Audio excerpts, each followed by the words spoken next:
Good morning students.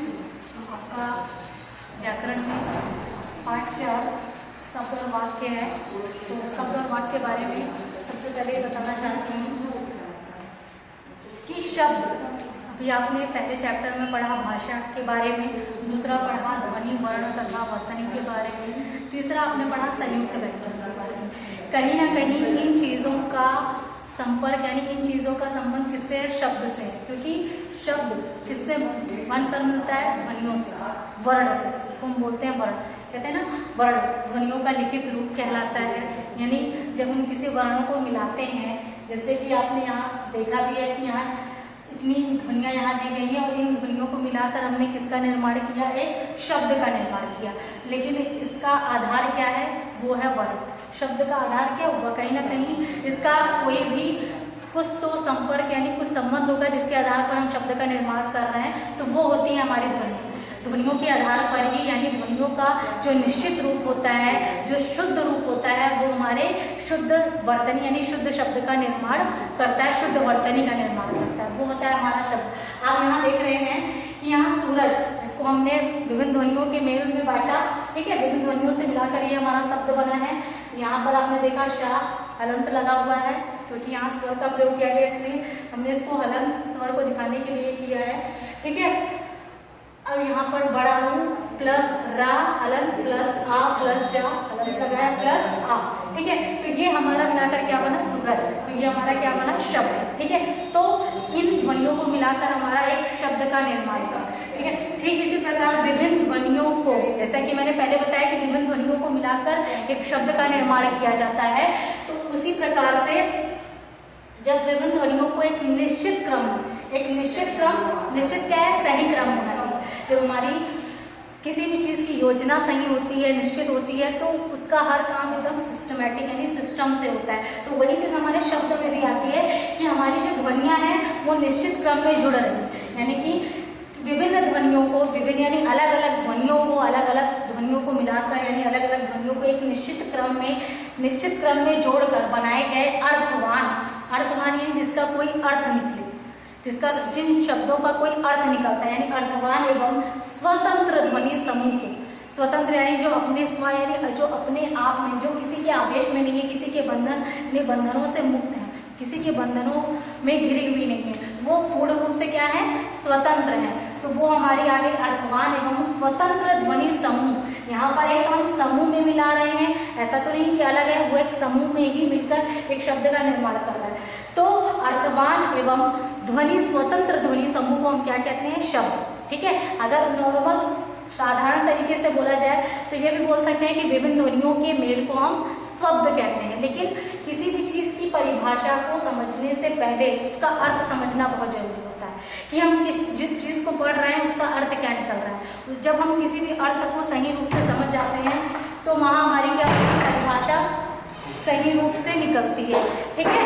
तो जब हम किसी भी चीज़ का अर्थ समझते हैं तो वहाँ हम किसी भी परिभाषा को समझाने में सफल होते हैं। वहाँ फिर हमें याद और रटने की जरूरत नहीं होती, क्योंकि हम उस चीज़ को सही रूप से समझ चुके हैं, ठीक है। तो हमारा शब्द आया, आपने पढ़ा, अभी मैंने पूरा एक शब्द परिभाषा में एक चीज़ का अर्थ बताया कि विभिन्न ध्वनियाँ यानी जो हमारी अलग अलग प्रकार की ध्वनियाँ हैं वो एक निश्चित क्रम में जोड़ी जा रही है, और जब निश्चित क्रम में जोड़ी जा रही है तो वो क्या है? कैसी है? अर्थवान है, यानी कि उसका कोई अर्थ निकल रहा है। और लेकिन जब वो अर्थ निकल रहा है तो वो एक ध्वनि समूह के रूप में समाहित हो रही है, यानी कि एक अर्थवान जो रचना है, जो एक अर्थवान जोड़कर बनाई जा रही है निश्चित क्रम में, वो एक ध्वनि समूह को में मिलकर बनाई जा रही है। तो अब हमारी परिभाषा क्या बनती है कि विभिन्न ध्वनियों को एक निश्चित क्रम में जोड़कर बनाए गए अर्थवान एवं स्वतंत्र ध्वनि समूह को क्या कहते हैं?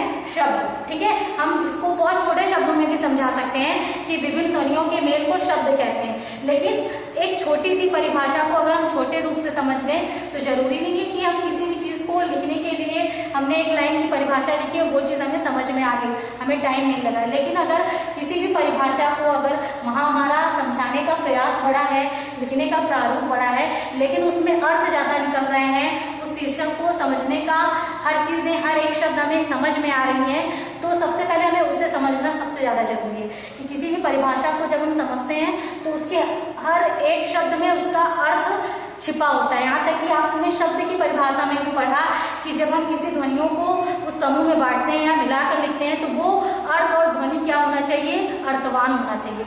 यहाँ परिभाषा में भी लिखा है अर्थवान, तो परिभाषा को समझने से पहले उसका अर्थ समझना बहुत जरूरी होता है। इसी प्रकार से आपने अभी शब्द को देखा, अब हमारा आता है शब्द की विशेषताएं। शब्द की 3 प्रमुख विशेषताएं होती हैं। सबसे पहली विशेषता ये होती है कि जो शब्द होता है वो विभिन्न ध्वनियों के मेल से बनता है। कहीं पर भी अगर हम देखते हैं कोई भी चीज, हम किसी भी काम को अकेले नहीं कर सकते, हम अकेले किसी भी काम को नहीं कर सकते हैं। कहते हैं एकता में बहुत ताकत होती है। अगर हमें कोई भी काम, किसी भी कार्य का निर्माण करना है, किसी भी काम में सफलता प्राप्त करनी है, तो वहां बिना किसी के का साथ और बिना किसी एकता के अभाव में, यानी बिना किसी एकता के आधार पर हम किसी भी चीज की कल्पना बिल्कुल नहीं कर सकते। ठीक उसी प्रकार से हम ध्वनियों का भी जब निर्माण करते हैं तो वहां हमारे एक ध्वनि की नहीं अनेक ध्वनियों की जरूरत होती है, तब जाकर हमारा एक शब्द बनता है। यानी एक शब्द को बनाने के लिए हमें अनेक ध्वनियों की जरूरत पड़ती है। तो सबसे पहले उसकी विशेषता, प्रमुख विशेषता होती है जो विभिन्न ध्वनियों के मेल से यानी जोड़कर बनती है। हमारी जो पहला शब्द होता है यानी इसको बनाने के लिए विभिन्न ध्वनियों की मेल की जरूरत होती है। दूसरे में उसका दूसरी जो विशेषता होती है कि उसका कोई ना कोई अर्थ अवश्य होना चाहिए। यानी जिस चीज को हम बना रहे हैं, जिस चीज को हम लिख रहे हैं, समझने का प्रयास कर रहे हैं, उसका कोई ना कोई अर्थ तो निकलना चाहिए ना। अगर वो अर्थ निरर्थक होगा तो उसका लिखने का कोई भी सुझाव यानी लिखने की कोई भी आवश्यकता नहीं है, तो वो व्यर्थ चला जाएगा। जब हम किसी भी चीज को, यहाँ तक कि हम क्लास में भी कोई भी चीज डिफाइन करते हैं, समझाते हैं, तो उस अर्थ के बेस पर समझाते हैं कि बच्चे को वो चीज समझ में आ रही है कि नहीं, जिस चीज को हम समझाने का प्रयास कर रहे हैं। अगर हमारा चैप्टर्स बहुत बड़ा है और हम बहुत ज्यादा समय दे रहे हैं, लेकिन अगर हम उस चीज को सही से नहीं समझाएंगे तो वहां पर क्या है, वो चीज निरर्थक जाएगी, क्योंकि हमारा समझाने का प्रयास सही नहीं है। लेकिन अगर हमारे समझाने का प्रयास सही है, उस समझाने के आधार पर उस बेस की जो बेस होती है स्ट्रांग होनी चाहिए, मजबूत होनी चाहिए, तब उस चीज को समझने में भी बहुत इंसान सक्सेस होता है। यानी कि हर चीज को वो समझ कर लिखेगा, यानी कि वो रट कर नहीं लिखेगा। तो सेकंड हमारा था कि उसका कोई ना कोई अर्थ अवश्य होता है। तीसरा होता है कि शब्द स्वतंत्र होता है। जब तक कि हम शब्द अकेले लिख रहे हैं तो वो स्वतंत्र होता है, लेकिन वही शब्द जब एक वाक्य में चला जाता है तो वो क्या हो जाता है, बंधनों में घिर जाता है। तो दूसरा हमारा आ जाता है वाक्य। शब्द को लिखित निश्चित क्रम में जोड़कर वाक्य के ही आधार पर, यानी वाक्य क्या होता है, जो शब्द को मिलाकर लिखे जाते हैं, जो निश्चित क्रम में जोड़े जाते हैं। ध्वनियों के मेल से शब्द बनता है और जो शब्दों का सही और सार्थक और निश्चित क्रम होता है वो क्या बनाता है, वाक्य। तो वाक्य की परिभाषा को देखिए, वाक्य ध्वनियां भी हमारी एक निश्चित क्रम में जोड़ी जाती हैं। उसी प्रकार से जिस आधार पर ध्वनियां जोड़ी गई है, ठीक उसी प्रकार से उसके आधार पर हमारा वाक्य भी निश्चित क्रम में जोड़ा जाता है। शब्दों को निश्चित क्रम में जोड़कर बनी ऐसी वाक्य रचना जहां पर वक्ता अपने कथन को पूरी तरीके से व्यक्त कर सके, अपनी कथन यानी अपनी भावनाओं को, जो वो कह रहा है, यानी कि जो अभी हमने भी बोला है, हम अपने वाक्य के आधार पर आपको समझाने का प्रयास कर रहे हैं। यानी कि हम एक निश्चित क्रम में, वक्ता क्या होता है, बोलने वाला, और श्रोता क्या होता है, सुनने वाला। वक्ता बोलकर अपनी भावनाओं को यानी अपने शब्दों को समझाने का प्रयास करता है, और श्रोता होता है जो सुनकर, वक्ता की बातों को सुनकर समझने का प्रयास करता है। तो वक्ता के कथन को जो पूरी तरीके से व्यक्त कर सकती है वो हमारी क्या कहलाती है, वाक्य।